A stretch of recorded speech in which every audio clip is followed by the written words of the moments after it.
Hey everyone, welcome back to the GHL Labs YouTube channel. I am Shamsi, and at GHL Labs we help businesses and agencies set up, automate, and scale using GoHighLevel. If this is your first time here, we cover everything GHL, from workflows and funnels to CRM automation, AI agents, and compliance setup. Today I'm going to walk you through the complete A2P 10DLC registration process inside GoHighLevel, step by step. If your SMS messages are getting blocked or your clients are complaining that texts are not delivering, this video will fix that. I have already done this for a real client, and I'm going to show you exactly what to do, what to avoid, and how to get approved fast. Let's get into it. All right, let's start with the business details screen. This is inside Phone System, then Trust Center under the Get Started section. First, where is your business registered? Select US, Canada, or Other, then confirm whether your business has a tax ID. Now the most important part, your legal business name. You have already registered your business name, so please confirm that it is accurate. If you have the business registration file, make sure the name here matches it exactly, including LLC, Inc., or any other suffix. For business type, specify your type of business. For business industry, write your business industry. Now for the business registration ID, if you are from the USA, you will need an EIN. If you are in Canada, a CCN is required. Otherwise, please verify the specific requirements for your country. Right next to it is the business registration number, and this is critical. If this is incorrect, your brand may face rejection. Ensure that this information aligns with your business registration PDF or document. For business email, please provide your business email. I recommend using the email associated with your business. However, it is perfectly acceptable to use a Gmail account on occasion. Now we move to the contact information screen, the business address section. Please include the name of the country where your business is registered, then your state or province. Include your street address. This must be the registered street address of your business, not a P.O. box or virtual address. Then your city and your zip code. Now for the Authorized Representative section.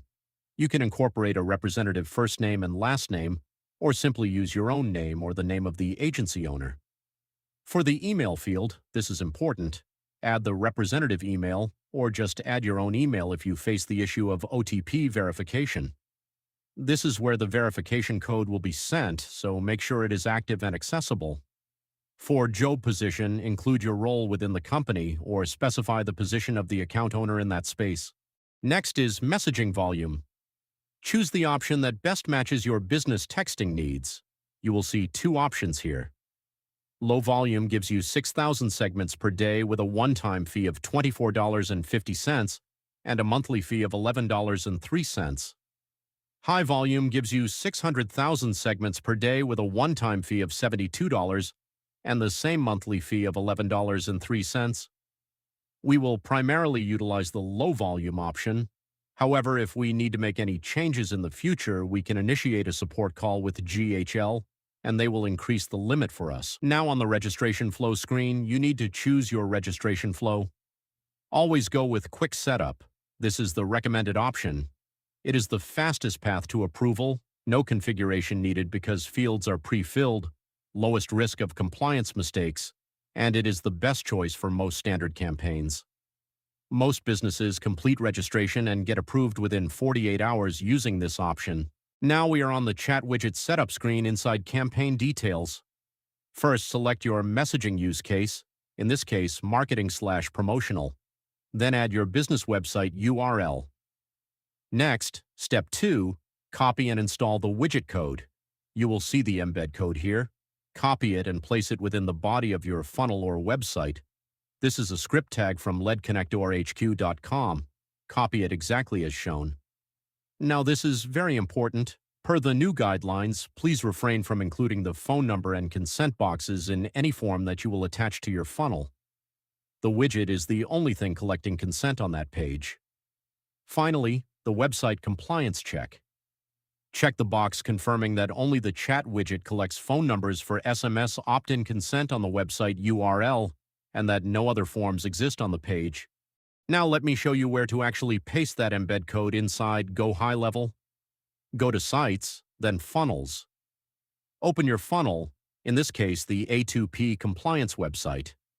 Click on the Settings tab, scroll down to the Tracking and Scripts section. You will see two fields, head tracking code and body tracking code. Do not put it in the head. Paste the embed code inside the body tracking code field. You can see it on screen now. Paste it there and save. Now we are on the user consent screen, the last step in campaign details.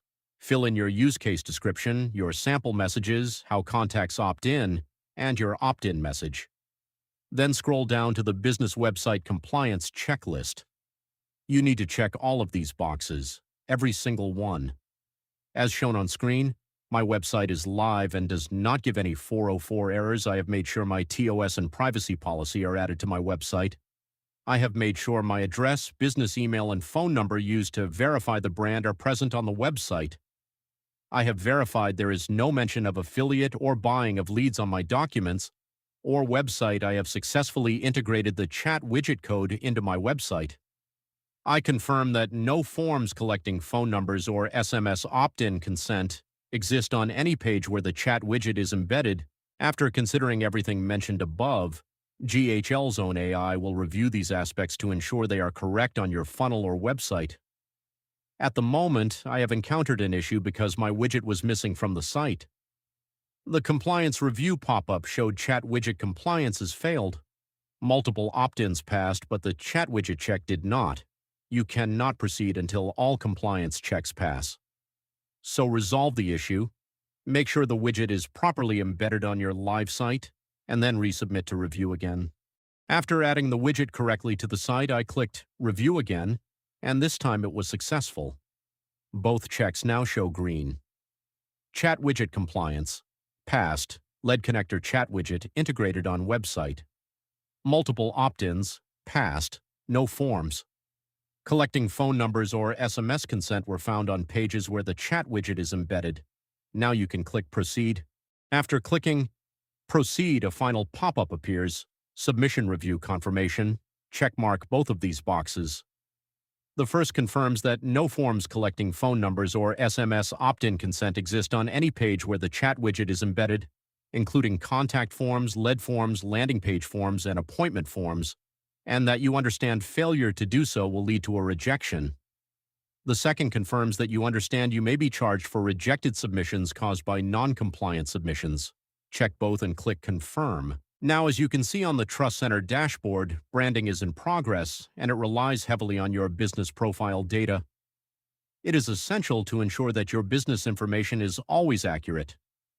With correct details, your brand can gain approval in as little as 5 minutes. Otherwise, it may face rejection. Brand status shows in progress. Campaign status shows yet to start. As you can see here, the brand approval took just 2 minutes.